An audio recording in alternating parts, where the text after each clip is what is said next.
Mesdames, Messieurs, bonjour et bienvenue dans ce 13h européen dont voici le sommaire. Assemblée générale annuelle de l'association des ressortissants pour le développement de Basila. L'édition 2021 a mobilisé les filles et fils qui se préoccupent de l'épanouissement de la localité. Au menu des échanges, la question de l'insécurité. Et puis à Porto-Novo, c'est parti pour la 5e édition du Festival international qu'organise la ville. Elle a été lancée dès les premiers jours de la nouvelle année. Un événement festif dédié aux richesses culturelles et à la cohabitation des religions dans la ville capitale. Nous partagerons avec vous les temps forts de cette cérémonie. Et puis enfin, autrefois symbole d'une dégradation totale, aujourd'hui, le nouveau visage de la voie principale de Zobadje dans la commune d'Abomey-Calavi a connu une métamorphose. Désormais, les usagers et riverains de cette zone peuvent vaquer à leurs occupations le jour comme la nuit en toute quiétude. Mesdames, Messieurs, à nouveau, bonjour et bienvenue dans ce 13h au Bénin. Dans le département de la Donga, l'association des ressortissants pour le développement de Basila a tenu son assemblée générale annuelle. L'édition 2021 a mobilisé les filles et fils de la localité qui se préoccupent de l'épanouissement de leur ville. Plusieurs sujets, dont celui lié à l'insécurité, étaient au menu des échanges. Teddy Goudalo pour les détails. Ils ont massivement effectué le déplacement pour prendre part à cette assemblée générale de l'association des ressortissants de l'arrondissement de Basila. L'initiative des fils et filles de cette région du département de la Donga est à sa 47e édition et mobilise ici une kyrielle de personnalités originaires de la localité. L'ADAPS est l'une des associations qui œuvrent au quotidien à l'amélioration de l'accès des populations de Basila aux services sociaux de base. Dans ce cadre, elle concourt à la réalisation des infrastructures sociales, notamment dans le secteur de la santé, de l'éducation et sur le plan social. Merci pour la clairvoyance et le maintien du cap, afin que tous les ans, vaille que vaille, l'association puisse retrouver ses membres et des questions de développement soient débattues.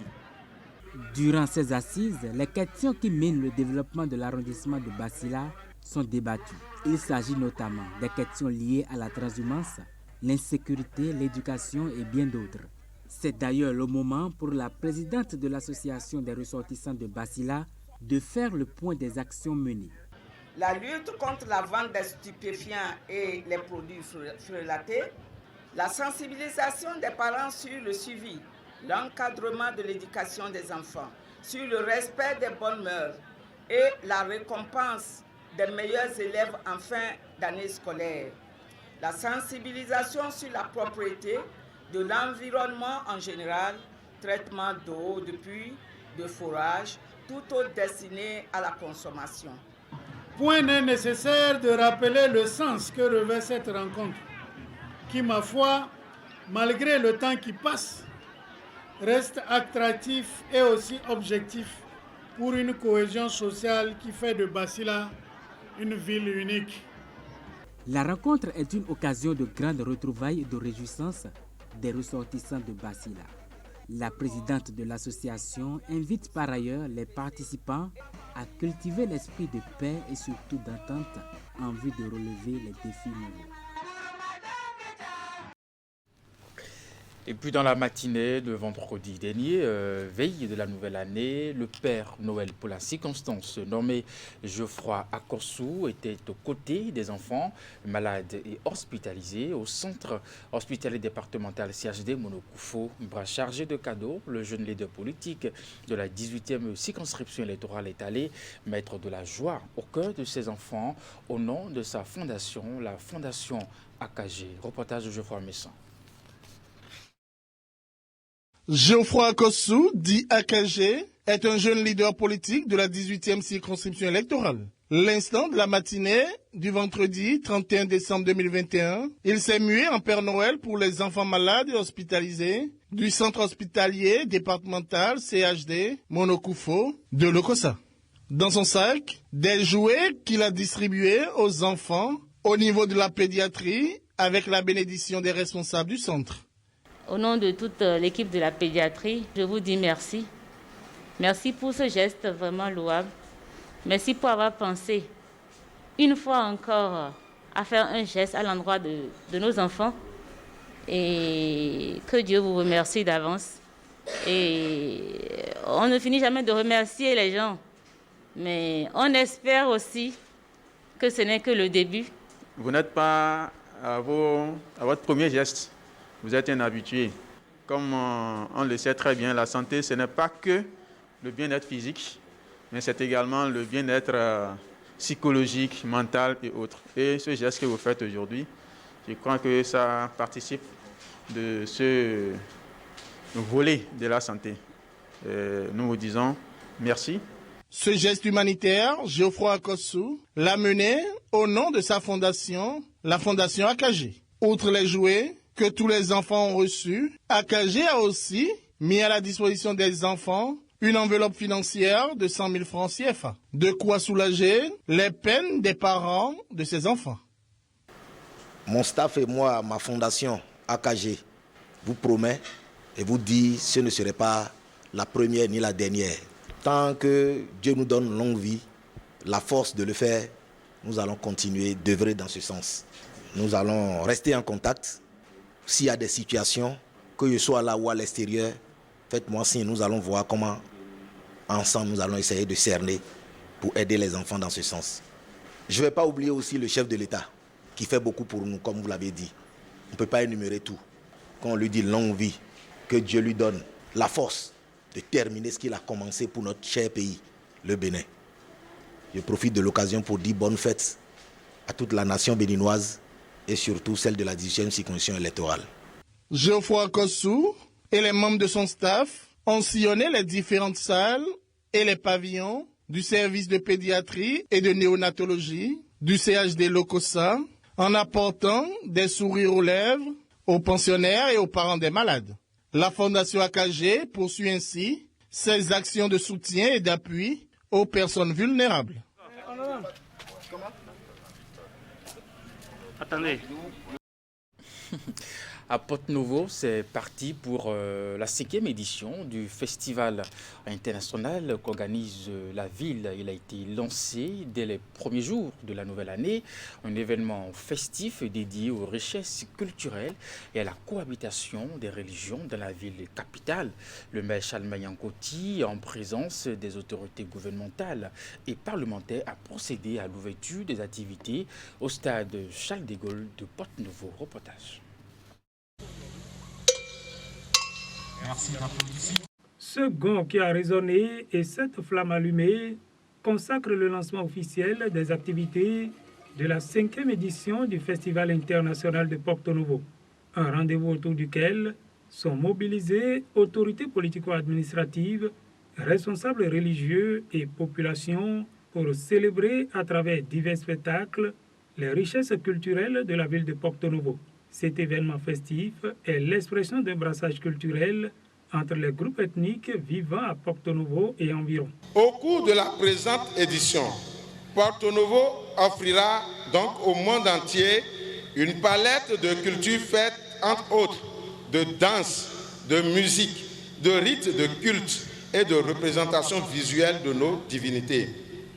Le FIP, c'est d'abord l'expression rassurante d'une cohabitation pacifique du christianisme, de l'islam et des religions endogènes. C'est le témoignage d'un vivre ensemble séculaire assumé depuis plusieurs générations et qui reste une source inépuisable de dialogue, de concertation et de respect mutuel par la célébration conviviale des cultes et manifestations diverses.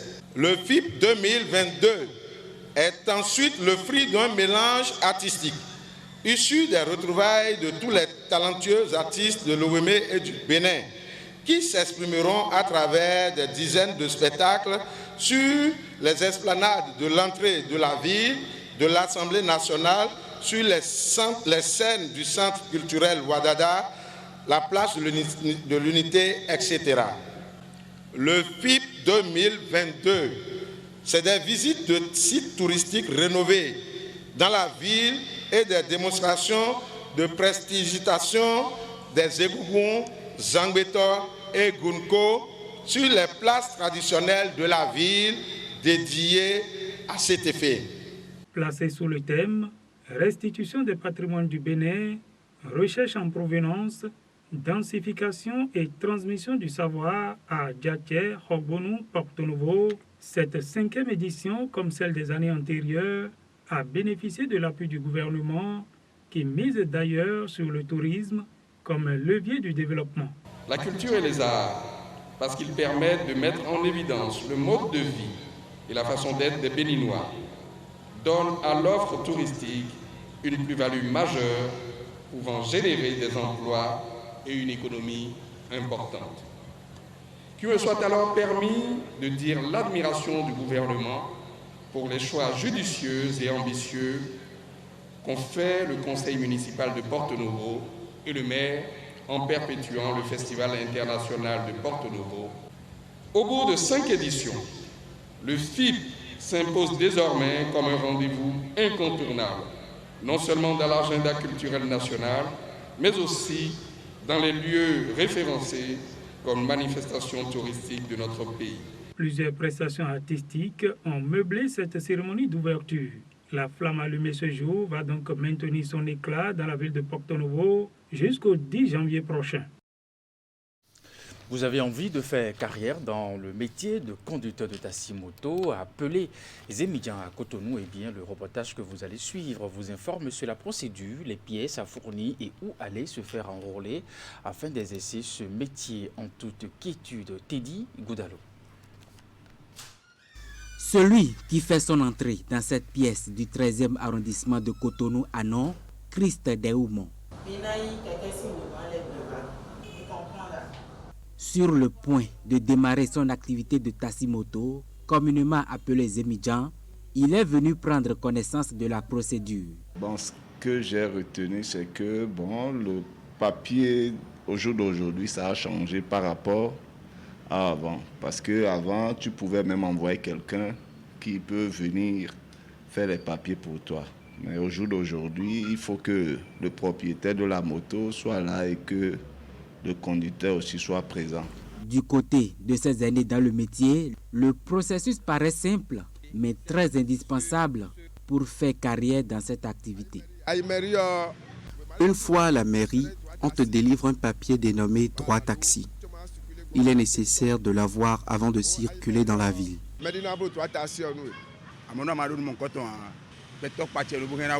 Quelqu'un qui ne détient pas son droit taxi est susceptible d'être interpellé.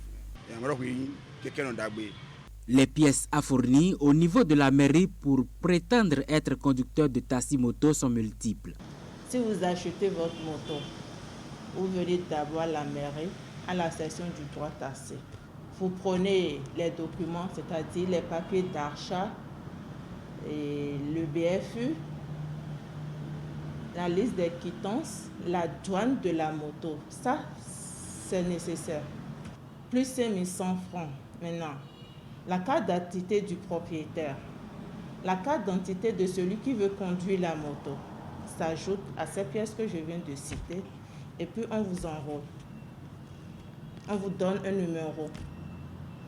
Et de là, vous irez acheter l'habit, écrivez ce numéro là-dessus, plus notre référence de la mairie. Le carnet communément appelé droit taxi ne s'obtient qu'ici à la régie principale des recettes non fiscales du 13e arrondissement de Cotonou. Il a une durée d'une année entière et permet aux conducteurs d'exercer leur métier en toute quiétude. Si un citoyen vient pour prendre l'enrôlement de droit taxi, je valide d'abord le dossier, je contrôle le dossier pour voir si les dossiers sont conformes à ce que nous prenons. Maintenant, je le valide.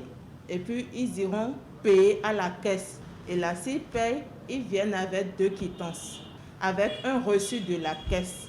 C'est sur ça que moi, je délivre maintenant le numéro du droit taxi. Il peut conduire le même jour, s'il le veut. C'est à lui de décider. Sinon, si nous nous donnons, nous comptons à partir de là. Et ça fait 1 année avant qu'il ne revienne prendre un autre numéro. Devenir conducteur de taxi-moto nécessite donc des démarches préalables.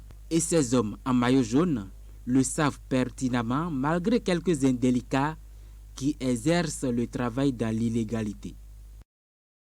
Puis nous restons toujours avec les conducteurs de taxi-moto dans le rang de ces hommes émigrants, Kekenon, en maillot jaune à Cotonou, desservant les populations pour les services de transport. On retrouve différents acteurs. Aujourd'hui, contrairement aux premières heures de cette activité, les formations de base des émigrants sont multiples, avec la présence de gens issus de plusieurs corps de métier. De plus près, quel est le profil actuel des conducteurs de taxi-moto? Reportage. Zemidjan ou Kekenon, les conducteurs de taxi, moto, nos alliés sur la route, nous les voyons au quotidien, nous les côtoyons et les sollicitons à longueur de journée pour nos besoins de déplacement. Ils sont de tous les âges, jeunes et vieux, exerçant aujourd'hui ce métier pour subvenir à leurs différentes charges. Il s'agit d'un travail libéral qui ne nécessite point une qualification particulière. Des jeunes gens ne détenant aucune compétence professionnelle en ont fait un choix de vie pour réussir à joindre les deux bouts. Ce n'était pas une corporation au sein de laquelle on retrouvait des artisans ou des personnes professionnellement qualifiées. Entre-temps, c'était l'apanage des gens comme nous qui n'avions pas fini nos formations. Aujourd'hui, on rencontre plusieurs avec des motos d'âme. Souvent, ce sont des artisans non prospères ou des chômeurs qui y viennent espérant le pain quotidien. Tout remonte à la morosité ayant prévalu au cours de la crise économique des années 80. Les émigrants ont comme ancêtres historiques les taxis-cana de la vallée de l'Ouémé, donc de Porto-Novo, qui se pratiquaient à partir des vélos qui transportaient les femmes ou leurs marchandises qui vont au marché. Et dans la crise de 1985 à 1989 au Bénin, je pense que le peuple béninois, les travailleurs sans salaire, ont imaginé donc cette activité. Le profil de ces hommes en maillot jaune a évolué au fil des années.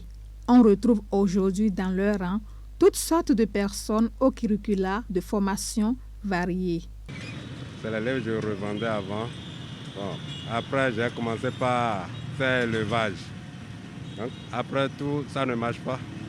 Donc, comme ça ne marche pas, c'est après ça que j'ai commencé par faire taxi-moto. J'ai fait haute couture. Moi, j'avais travaillé dans un cabinet d'avocats, mais malheureusement, nous ne sommes pas déclarés. Après 30 ans, notre patron est décédé. C'est comme ça que j'ai commencé.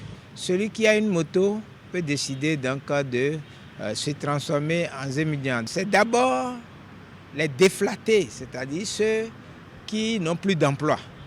C'est aussi ceux qui se disent en chômage. Donc là aussi, vous avez les étudiants qui se convertissent en émigrants parce qu'ils n'ont pas d'emploi, alors que parmi eux, certains ont déjà femmes et enfants. Il y a ceux qui viennent des villages, d'accord, et peut-être qui abandonnent les travaux de champ ou qui, entre deux récoltes, décident de venir en fait chercher un peu d'argent en ville. Donc, voilà. Même s'ils sont considérés dans l'opinion publique comme appartenant à l'une des couches défavorisées de la société béninoise, beaucoup parmi eux nous ont confié qu'avec cette activité, ils arrivent à subvenir aux besoins de leur famille et à se réaliser. De Godomé à Calavi, chose fréquente est passée pour la norme. Les cyclistes délaissent bien entendu leur piste pour en discuter la place aux véhicules à 4 roues et plus. Ceci, bien souvent, la course de nombreux cas d'accidents. Surtout que, bien entendu, nous sommes dans une nouvelle année. Prudence sur bien entendu, nos routes. Ce n'est pas tant les panneaux de signalisation qui manquent à l'appel. Si certains subissent les affres des accidents et ne sont pas réparés, les nombreux panneaux qui restent ne sont pas respectés. Circulation routière de Godomé à Calavi, quand les principes élémentaires sont foulés aux pieds, c'est un constat que nous propose Emmanuel Nyamboussou, mon fils de Sabouran. C'est la norme ici à cet embranchement de la route inter-État à hauteur de l'échangeur de Godomé. La minute d'observation aura suffi pour se faire une idée du sens que chaque cycliste, motocycliste, bref conducteur d'engin à 2 roues, donne à ce panneau, chose pourtant bien visible. Bon, au carrefour, Godomé ici, il y a trop d'accidents. Surtout les évidemment, même les personnels même. Au lieu de passer sur le pavé, ils refusent et passent sur le goudron. Et devant nous, il y a des pieds qui cassent, tout comme c'est les bois. Les motos, 4, 5, se croisent ici. Ce n'est pas normal du tout ici. Donc je demande à nos autorités de nous envoyer les policiers pour qu'on puisse régler cette situation-là. Mais c'est devant nous, là, des fois, un truc de sang. Le sang d'un homme, ce n'est pas comme ça. Ce n'est pas petit. Donc nous ne veut pas ça.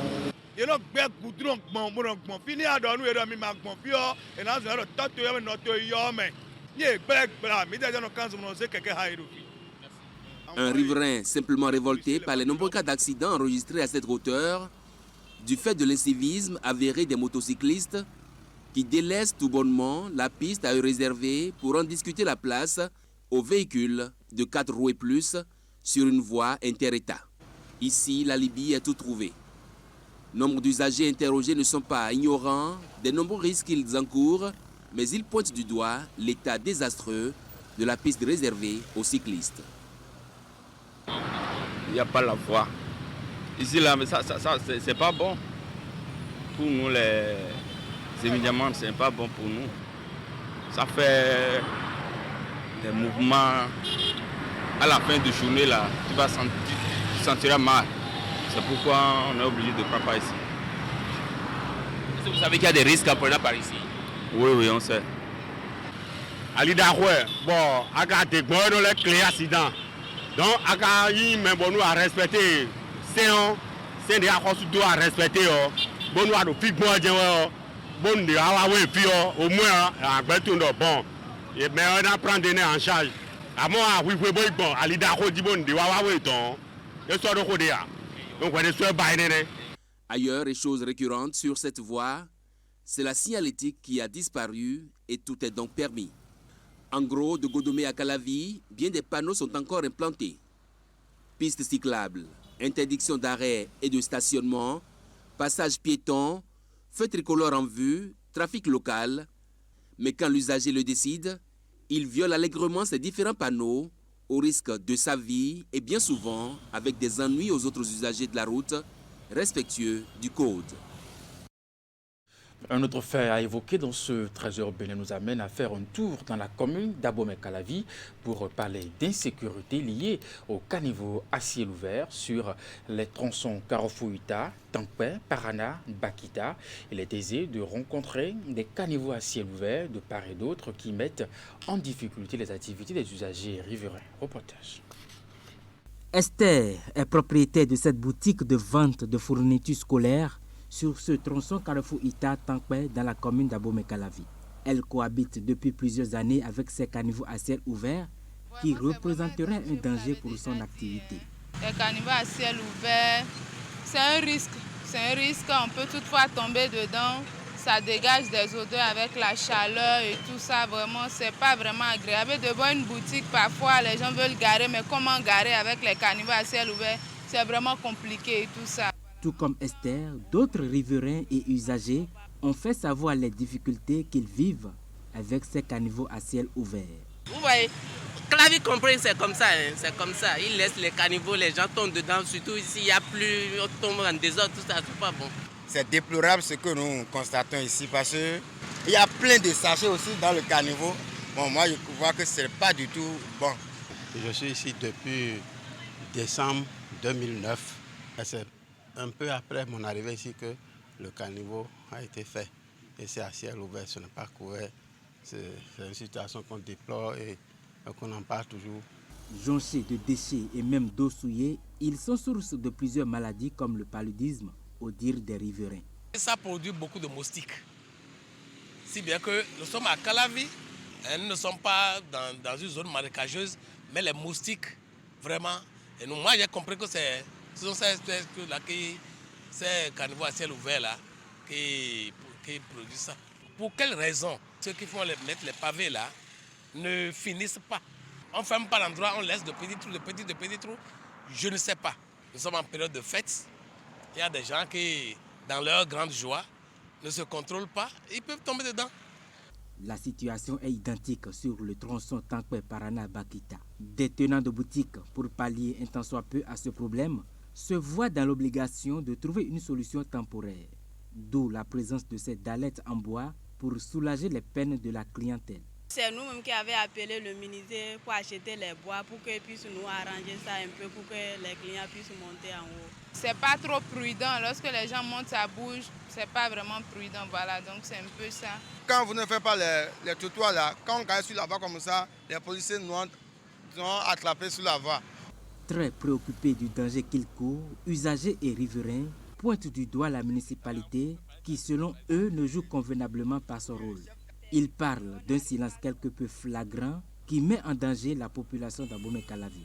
Dans ce domaine-là, c'est eux qu'on peut voir, c'est eux qu'on peut incriminer. Je l'ai dit plusieurs fois, c'est la municipalité qui n'a pas joué son rôle. Les gens racontent trop d'histoires à propos de ce projet-là. Évidemment, pendant que ça se faisait, ils ont soumissionné. C'est un autre groupe qui a pris ce tronçon comme d'autres.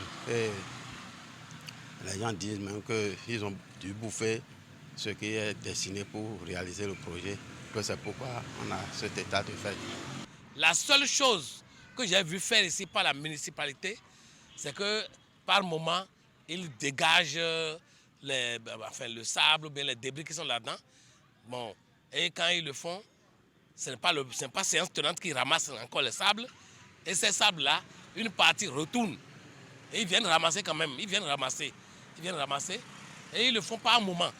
Les propriétaires de boutiques invitent la mairie d'Abomey-Calavi à prendre ses responsabilités pour la fermeture au plus tôt de ces caniveaux à ciel ouvert.